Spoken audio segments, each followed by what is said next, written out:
surasiw ka minanko o kiri da yɛlɛna fo maa fila taara kaso la o la min ye maa fa fɛnɛ ni min kɛra Badilabugu o fɛnɛ kiri da yɛlɛna fo maa kelen fɛnɛ taara kaso la o la yalima i nimisi wasara o baara ninnu na wa?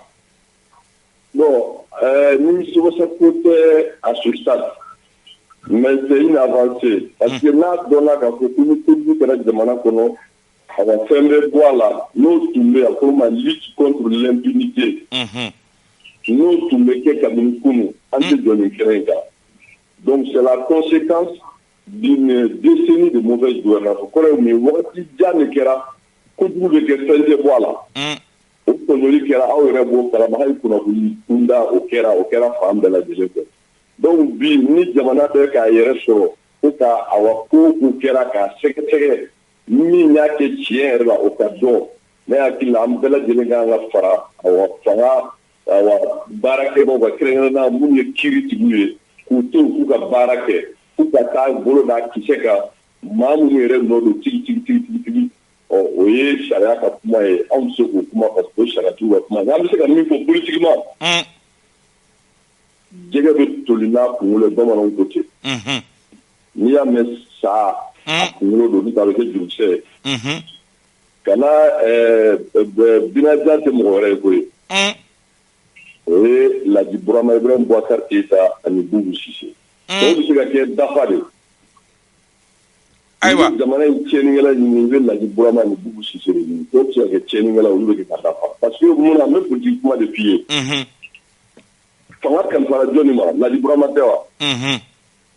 donc dutigi ka fɔ n tɛ du kalama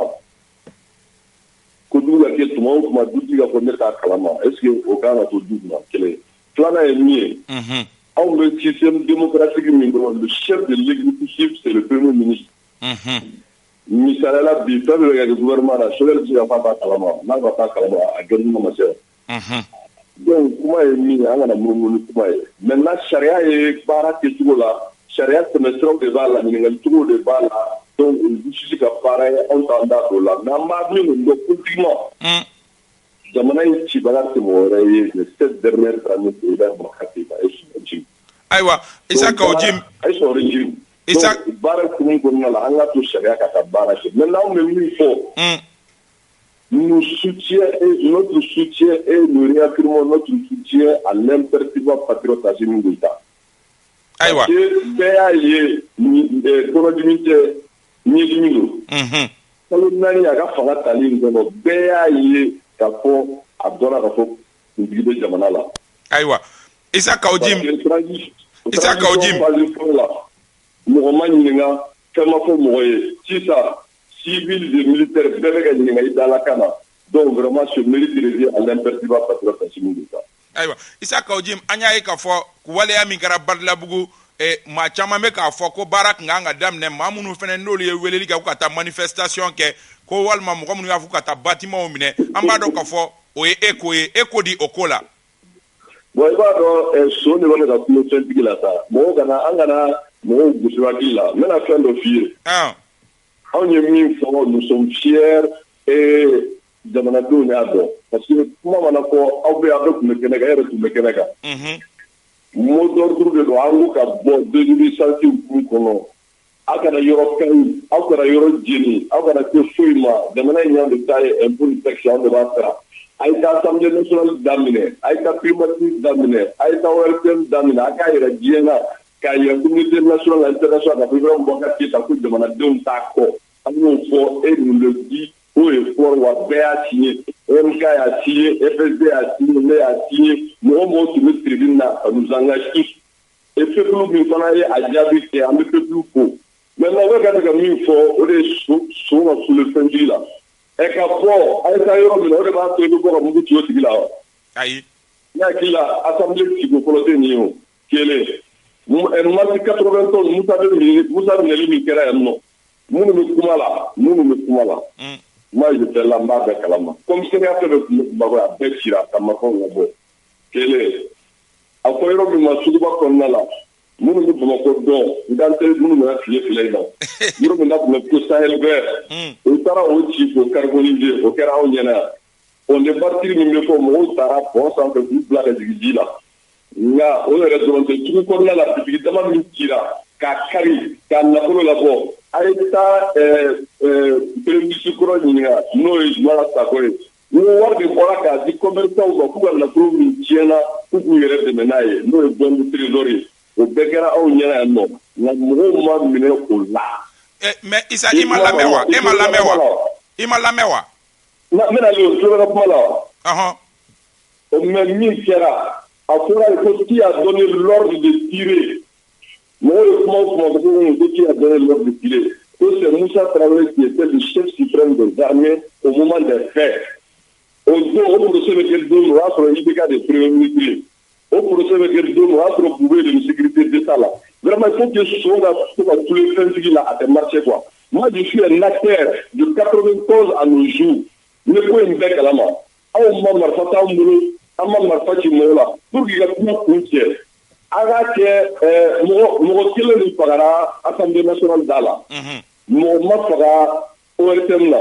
mɔgɔ yɛrɛ ma se ka don primature la mɔgɔ fanba sara Balabu ne bɛ ɲininka Balabu le 20 manifestation kɛra le 10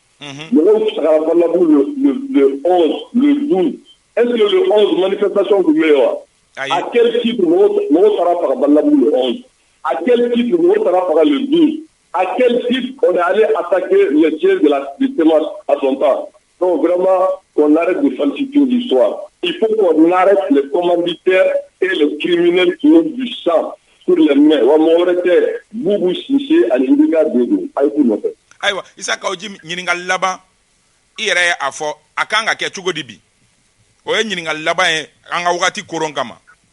A kan ka kɛ cogo min na o de ye transition a ka to l'intertriba patriote Assimi Goïta bolo a k'a ka baara kɛ. Wa n b'o fɔ an bɛ kuma min f'i ye ne min f'i ye n b'o lamɛn k'o lakali a b'a bila réseau kan.